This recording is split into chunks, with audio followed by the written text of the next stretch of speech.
Thank you for your introduction. Hello, everyone. I'd like to present to you my paper, Can Send and Receive with Hardware Timestamping. First of all, I want to talk about why it is reasonable to use hardware timestamping, following an explanation about the properties of hardware timestamps. Then I want to explain the possibilities of the timestamp TX concept and give some examples of use cases. Finally, I close with a summary. Modern CAN controllers, especially for FPGA integration, keep growing stronger and more versatile. Also, the issues in industrial automation are increasingly complex. As a result, the number of requirements, in particular high-precision timestamps, grows as well. The required accuracy can only be obtained through a hardware-based solution. So I want to discuss the possibility for hardware-based timestamps in CAN controllers for high-precision requirements, including what are the best properties for these timestamps. And we want to take a look for the use cases in higher-level protocols. The exact time is increasingly important using CAN. Therefore, there is a need to break down this temporal accuracy to every CAN frame. For applications that do not have high requirements, it may be sufficient to add a timestamp to the CAN frame in software by the CAN driver, what is the classical way. In this case, the timestamp is added to the CAN message in the interrupt service routine using a high-resolution counter from the host CPU. Depending on the reactivity of the host system, this can lead to the following problem. If several interrupts are present at the same time, the sequence of different events can no longer be distinguished. For example, a receive interrupt and the previous CAN error interrupt are present at the same time. So the implementation of the interrupt service routine decides in which order they are copied into the receive FIFO of the CAN driver. An additional jitter will be added to the timestamp of the CAN message depending on the reaction time of the host system. This jitter depends on different factors, so it's difficult to calculate this afterwards. If there are higher requirements for accuracy or for less jitter, a hardware-based timestamp is indispensable. So how does this work? We attach a timestamp to the CAN frame directly in the CAN controller, when the CAN frame is received. But first, it should be considered which properties this should have to get this high accuracy. The first point must be which timestamp frequency is needed, or more closer, what frequency is needed to be able to map the order of every event and every message on the CAN bus by using a timestamp. The shortest CAN frame have a length of 44 bits. So this must be added the interframe space, and so frames can receive with a distance of 47 microseconds. The minimum requirement at 1 megabit per second would therefore be a timestamp frequency of 21.3 kilohertz to store each frame with a new timestamp. In order to be able to depict CAN errors exact in time and map them in correct order, a bit time exact timestamp is necessary. This results in a new minimum frequency of 1 megahertz per second. A CAN bit time, what means the length of one bit, is divided in several time quantum and is configured by the baud rate prescaler. Now, the time quantum is the smallest unit that can occur with CAN. And by resync and hard sync events, frames are shifted by this timing. In many CAN controllers, the shortest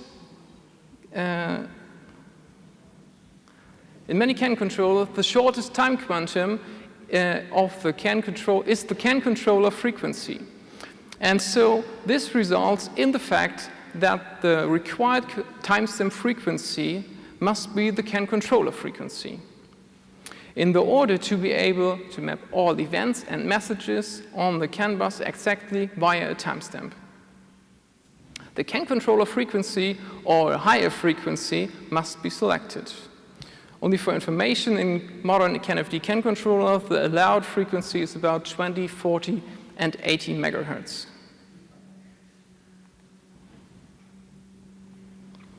So we found our first property. Timestamp frequency should be equal the CAN controller frequency. The second question is the width of the timestamp. Various widths have already been used in the past. If the selected timestamp width is too small, the driver and maybe all further applications have to cope with the fact that the timestamp can wrap and restart counting from 0. This can happen very quickly with modern CAN controllers. A 16-bit wide timestamp at 80 megahertz wraps around every millisecond. This is not very useful today. A 32-bit wide timestamp at 80 megahertz wraps every 54 seconds. So this is in a human-readable time resolution, but not directly acceptable for CAN applications. To get a picture, a 64-bit wide timestamp wraps in over 7,300 years. Using a 32-bit wide timestamp has another major drawback. Each timestamp must be converted to an absolute time in the host system. As a result, a long word can be saved during data transmission to the host, but there are extensive 64-bit operations which cost a lot of time in kernel or are not even available in embedded systems. In order to avoid these problems, a 64-bit wide timestamp is recommended because it will not wrap around in the foreseeable future. In addition, a 64-bit wide timestamp can be considered as an absolute time. Timestamps with higher width also mean increased hardware requirements. In consequence, more logic and more memory resources are required. But this should not be a big problem with modern FPGA-based CAN interfaces, since even the smallest FPGA types already have a lot of possibilities and resources. With this, we get our next timestamp property. The timestamp frequency is realized as a 64-bit wide free-running counter with the most accurate available timestamping source, which is, in the most cases, the CAN controller frequency. In order to keep independent systems synchronized, it should be possible to feed an external time information. Various concepts can be presented here, but only, for example, the iRig-B, in which the time information can be transferred analog or digitally by a separate link. Among others, the time synchronization is popular in the aviation industry. With this extension, all devices can be operated in the same time base. The figure shows an example for a system with several nodes that are connected by a CAN bus. And for synchronization, the nodes are connected by an additional link, which is provided by an iRig-B generator. With this concept, the timestamps of independent nodes connected by an iRig-B link can be synchronized by a jitter smaller than 100 nanoseconds. So we get our complete timestamp property. Timestamp frequency equal CAN controller frequency, 64-bit wide timestamp, and the possibility of an external timestamping source. An additional property could be the capture at start of frame. Classically, the timestamp is recorded at the end of the message. This causes an unwanted jitter by the length of the frame according to stuff bit and resync issues. If the CAN record is replayed again, this is distorted by the jitter. Therefore, another advantage of a hardware-based timestamp is that a timestamp can only be taken at the start of frame. So for less jitter, canlog is a good choice to capture the timestamp at the start of frame. Through the availability of an internal timestamp, high precision can frame transmission will be facilitated. The idea is to add a timestamp to the CAN frame with the time information when it should be sent. The transmit FIFO of the CAN controller is expanded with a 64-bit timestamp which contains the sending time. This enables approximate real-time behavior on non-real-time operating systems. CAN hardware supporting this mechanism reaches an accuracy of 1 bit time when the bus is free. This figure describes the structure of the timestamp TX concept. In normal case, a CAN frame is sent from the application to the CAN driver. And the frame is added to the transmit queue, and if there is a free element in the transmit FIFO in hardware, the CAN driver moves this frame into it. In case of the new timestamp TX, the CAN frame are transferred to a second transmit queue in the CAN driver. This queue is parallel to the normal transmit queue, so this creates a second channel for transferring CAN interfaces, CAN frames in the CAN controller. In this queue, the CAN frames are at first collected and sorted, and the sorting is arranged chronologically according to the transmission times. At cyclic intervals, the CAN driver moves the frame into a separate queue into a so-called TXTS window. Now, no reordering is possible from this point onwards. The size or duration of this transmission window depends on the used hardware. This means the CAN card or the host architecture, the host CPU, and the used data bus, for example, USB or PCI Express and so on, and maybe the used operating system.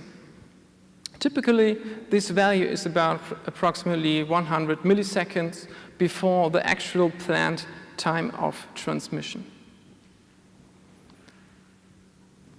In the next step, the CAN driver will move the CAN frames from this window in a special TXTS FIFO in the CAN controller. This is parallel to the existing CAN controller, and so this thus is only a subset of the CAN frames of the TXTS window. They are moved into it. Now the arbiter decides from which FIFO the next CAN frame is to be sent. If the timestamp of the scheduled frame is expired, the frame will be the next frame to be sent. Otherwise, the next frame is from the normal transmit FIFO will be sent on the free bus. In this figure, the timeline of an example of a CAN message is shown. At the time T1 on the left side, the CAN bus is free and the arbiter takes a CAN message from the TXTS FIFO and sends it as soon as possible to the next bit time. The frame is directly followed by a frame from the normal transmit FIFO. At the time T2, the next frame is from the TXTS FIFO is scheduled, but the CAN controller is busy and sends a frame from the normal transmit FIFO. Thus, the scheduled frame is delayed, but this frame is sent directly in the following of the previous CAN frame. At time T3, the next frame has been scheduled. With the configured abort timeout, this CAN frame is not be sent and is aborted. The CAN driver and the user application is informed by an event message.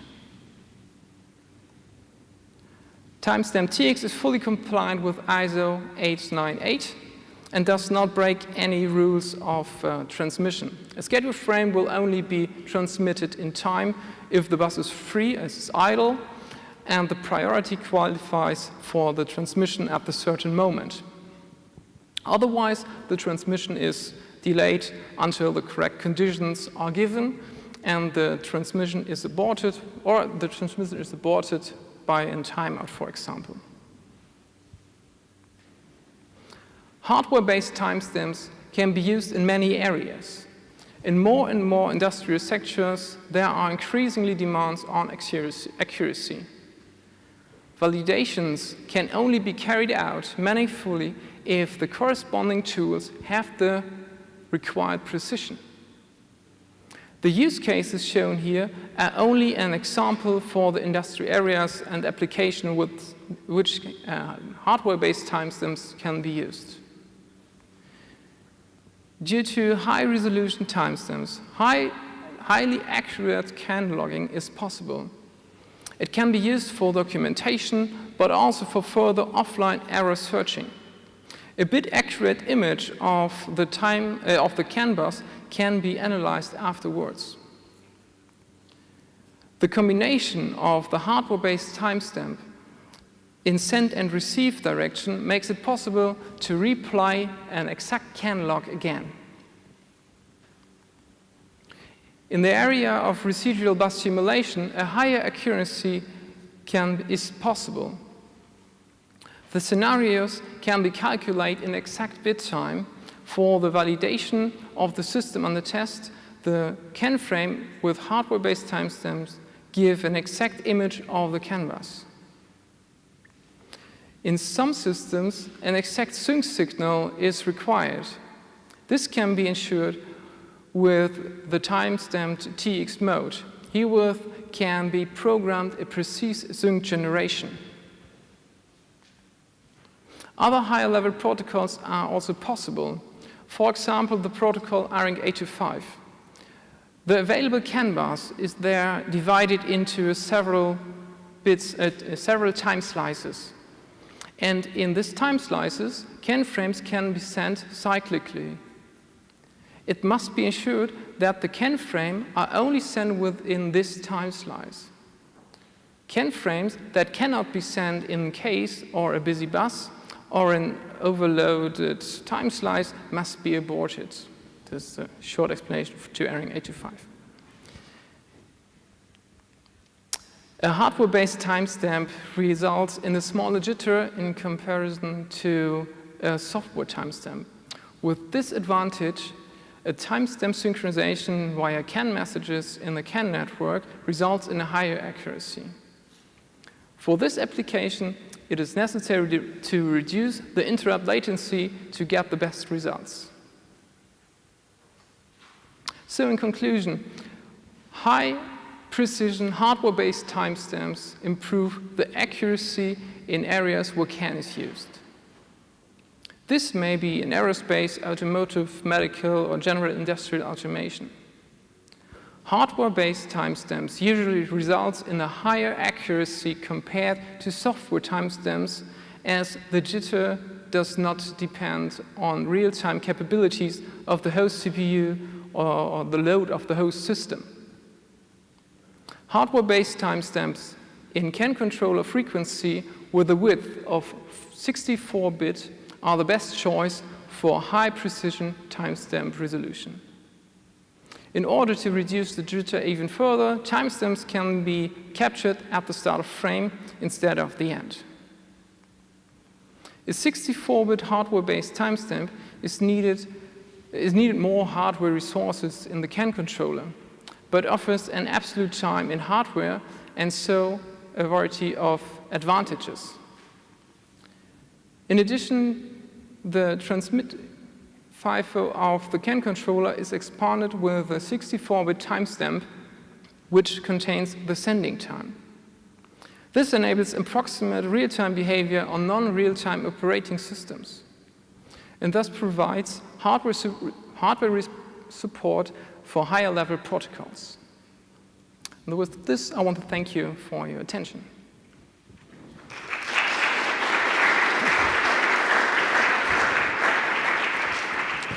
Thank you very much, Mr. Webermann.